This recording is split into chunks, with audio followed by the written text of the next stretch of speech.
Hey, English learners! Welcome back to Learn English with Chan and Cherry, the perfect place to get comfortable with your English. I'm Cherry.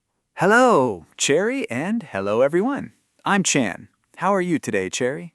I'm amazing, Chan. Actually, I woke up super early today, and I feel so good right now. Like, really good. Wait, how early are we talking? 5 a.m. I woke up at 5 in the morning, and honestly, it changed my whole day. 5 a.m.? Cherry, that's the middle of the night.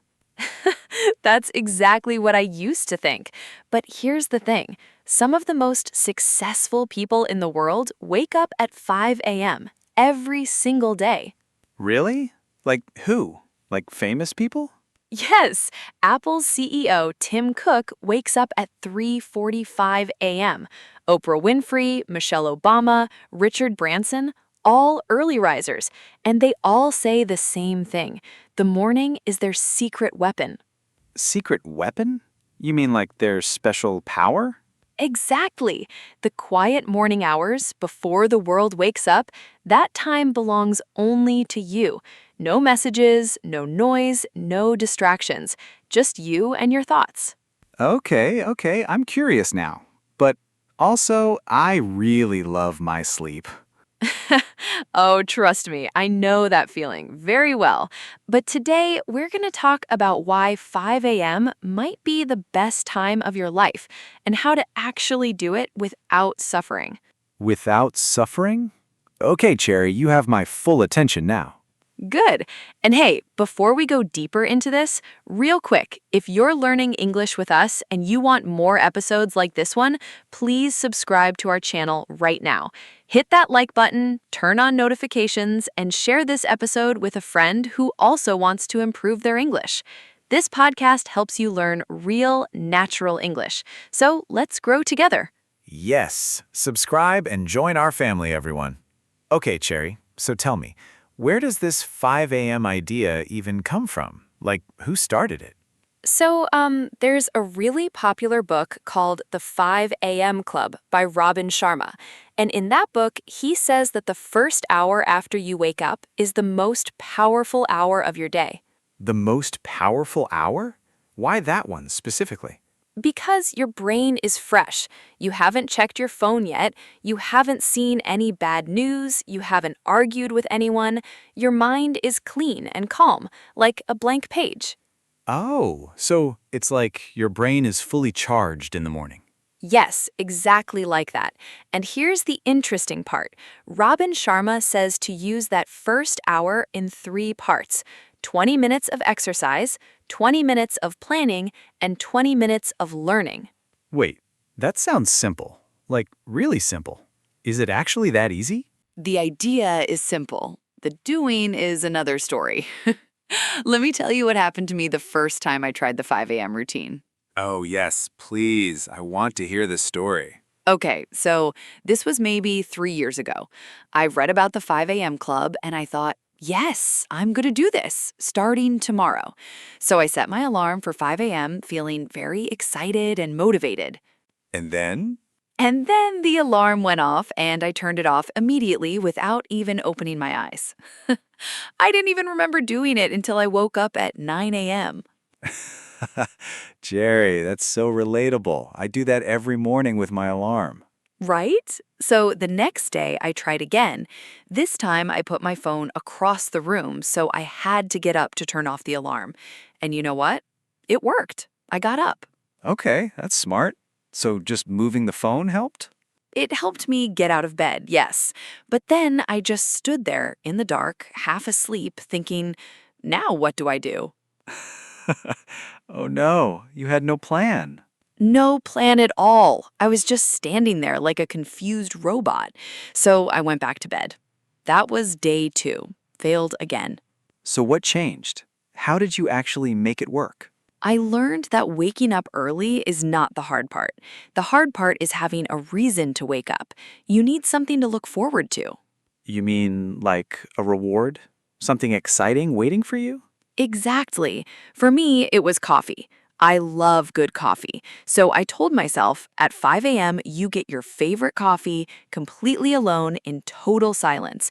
No one asking you anything, just you and your coffee. Oh, wow. That actually sounds kind of beautiful. It is beautiful, Chan. And that small thing, that little reward, made me excited to wake up, and slowly my body adjusted. Now 5 a.m. feels natural to me. Wait, so our body can actually learn to wake up early? Like, it adjusts on its own? Yes, this is where things change. Our bodies have something called a circadian rhythm. Think of it like an internal clock inside your body. Internal clock. You mean like our body knows what time it is? Exactly right. Your body tracks light, temperature, and your daily habits. And when you wake up at the same time, every day, yes, even weekends, your body starts to do it automatically. Even on weekends? Jerry, that sounds painful. I know. But here's the thing. After about 3 weeks, you actually start waking up before your alarm. Your body just knows. 3 weeks. That's not too long at all. It really isn't. And the benefits start showing up before those 3 weeks are even done. Within the first few days, you start to notice something different. Like what? What do you notice? You feel more in control. Most people start their day in reaction mode. Alarm, phone, messages, rush, stress. But early risers start in creation mode. Calm, focused, ready. Reaction mode versus creation mode. I like that. Can you explain it a little more? Sure. Imagine two people. Person A wakes up late, grabs their phone, sees 50 messages, feels stressed before they even eat breakfast. They spend the whole day reacting to other people's problems. Oh, that's me. That is literally me every morning. And person B wakes up at 5 a.m. They exercise for 20 minutes. They sit quietly with their thoughts. They decide what they want to do that day. They lead their own day. So person A is controlled by the day, and person B controls the day. Perfect way to say it. And you won't believe what happened to one of my students when she tried this. Oh, tell me, what happened? So her name is Mia. She's a nurse, very busy, always tired. She came to me and said, "Cherry, I feel like I have no time for myself. I'm always doing things for other people." I think a lot of people feel that way, especially parents and workers. Absolutely. So I told Mia, try just 30 days of waking up 1 hour earlier. Use that hour only for yourself. No work, no family tasks, just you. And she actually did it? She was skeptical at first. Skeptical means she didn't really believe it would work. Oh, okay. Skeptical, like doubtful? Yes, doubtful, great word. But she tried it anyway. She used her morning hour to read, stretch, and drink tea in her garden. That sounds so peaceful.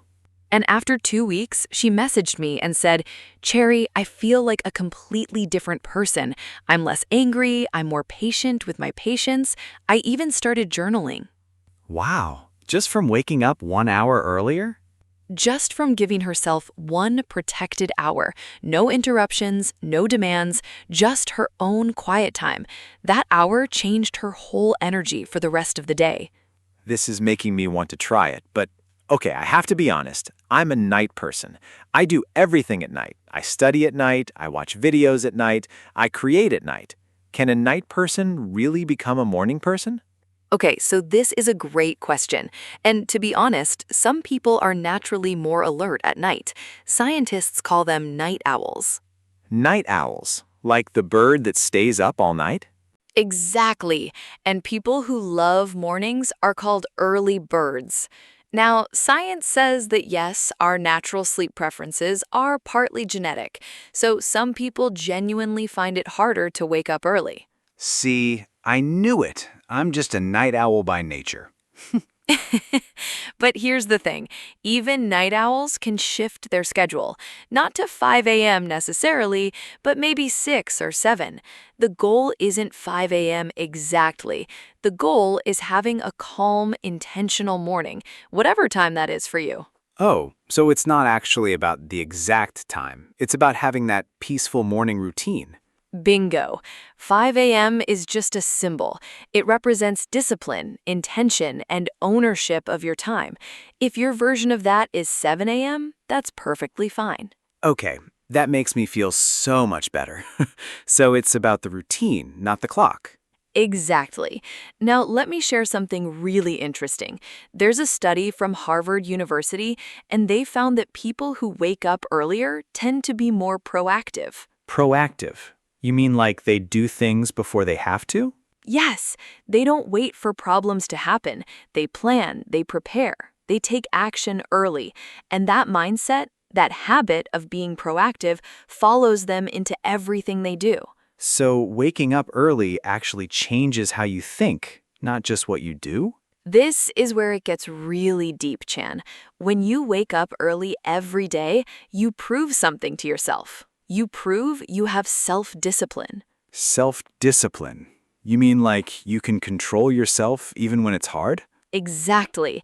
And that feeling, I did a hard thing and I won, that feeling carries energy into everything else. Your workout, your work, your relationships. So it's like a small daily victory? The perfect way to say it. Robin Sharma calls it winning the battle of the bed. The moment you choose to get up instead of staying comfortable, you've already won something for the day. Winning the battle of the bed. I love that phrase so much. I do too. And here's a fun thing to imagine. Picture two versions of yourself. Version 1 hits snooze 5 times, wakes up rushed, skips breakfast, starts the day already behind. Okay, that's painfully accurate. That's Monday me. And version 2 wakes up at 5 a.m., exercises, drinks water, reads 10 pages of a book, writes 3 things they're grateful for, and by 7 a.m., they've already done more than most people do all morning. And the rest of the world is still sleeping. Exactly. While the world sleeps, you grow. And over weeks, months, years, that gap between you and where you were becomes enormous. Okay, wait. You mentioned gratitude just now. Writing things you're grateful for. Is that really part of a morning routine? Many successful people include it, yes. Gratitude means being thankful, appreciating what you already have, and starting your day with that energy, it literally shifts your brain chemistry. Brain chemistry? You mean it actually changes something in your brain? Yes, when you feel grateful, your brain releases chemicals like dopamine and serotonin. These are the chemicals that make you feel happy and motivated. So, writing, I'm grateful for my coffee actually makes my brain happier? Yes, even something that simple. 3 things every morning. It trains your brain to look for the positive throughout the whole day. That's actually kind of amazing. I thought gratitude journaling was just something people did for Instagram. No, no. The science behind it is very real, and it takes like 2 minutes. It's one of the easiest high-impact habits you can start tomorrow morning. Okay, so let's say I want to try this. What's the first step? Like, where do I actually start? Step 1, don't try to wake up at 5 a.m. immediately if you normally wake up at 8. That's a 3-hour jump. Your body will rebel. Rebel? You mean like fight back? Exactly. It will fight you hard. So instead, move your alarm back by 15 minutes every few days. 8 becomes 7:45, then 7:30, and so on. Slow and steady, like the tortoise in the race. Perfect analogy, slow and steady. And the night before matters as much. You can't wake up at 5 a.m. if you go to bed at 2 a.m. Okay, so early to bed, early to rise. My grandma used to say that. Your grandma was absolutely right. Sleep experts recommend being in bed by 10 or 10:30 if you want to wake up at 5 feeling good. That gives you 7 hours of sleep. 7 hours. So we're not actually sleeping less, we're just sleeping earlier. Exactly right. You're not punishing yourself, you're shifting your schedule. And one more tip, protect your morning hour fiercely. Don't check your phone first thing. Don't check my phone? But that's like the first thing I do every morning. It's a habit. I know, most people do, but think about it. When you check your phone immediately, you hand your brain over to other people's agendas, someone else's message, someone else's news, someone else's problem. Oh, wow. I never thought of it that way. We're literally giving our morning brain away. Give yourself at least 30 minutes before you touch your phone. Use that time for you, your thoughts, your body, your goals. 30 phone-free minutes. Okay, that feels scary, but also really good. It is scary at first, but after a few days, it feels like freedom. Okay, Cherry, I want to try the 5 a.m. challenge, or at least my version of it. Maybe 6 a.m. to start? 6 a.m. is perfect. Remember, the goal is intentional mornings, not a specific time on the clock. Design your first hour with purpose. Design it with purpose, so like planned it the night before? Yes, the night before, write down exactly what you'll do in your first hour. If you plan nothing, you'll end up on your phone anyway. True. I need a plan or I just default to social media. We all do. So make a simple morning menu. Maybe 10 minutes of stretching, 10 minutes of journaling, 20 minutes of reading, and 20 minutes of learning English, maybe with us. I love how you slipped that in. Learning English with Chan and Cherry at 5 a.m. The best way to start the day. But seriously, whatever you choose, make it something that feeds your mind, your body, or your soul, not something that drains you. Feed your mind, body, or soul. That's a beautiful way to think about a morning routine. And here's my last thought on this. The 5 a.m. secret isn't really about 5 a.m. It's about the decision to take your life seriously, to say, my time is valuable, my growth matters. I choose me first. Wow, okay. That actually gave me chills a little bit. Good chills, I hope. Very good chills. So, to summarize what we talked about today, waking up early gives you calm, focused time before the world gets noisy. You use that time for exercise, learning, and gratitude. You shift your schedule slowly, go to bed earlier, and plan your morning the night before. And the real goal is intentional mornings, not just the time on the clock. You summarized that beautifully, Chan. I'm impressed. Thank you, Cherry. I'm learning from the best. And here's our question for all of you listening today. Are you a morning person or a night owl? And if you tried a morning routine before, what happened? Tell us in the comments. We read every single one. Yes, drop your answer below. We want to know, what time do you wake up and what's the first thing you do in the morning?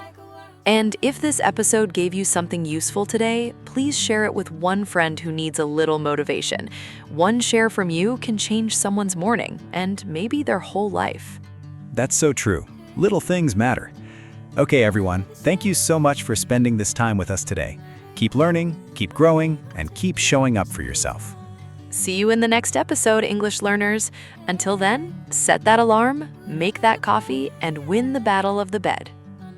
Win the battle of the bed. I love it. Goodbye, everyone. Bye-bye. Take care.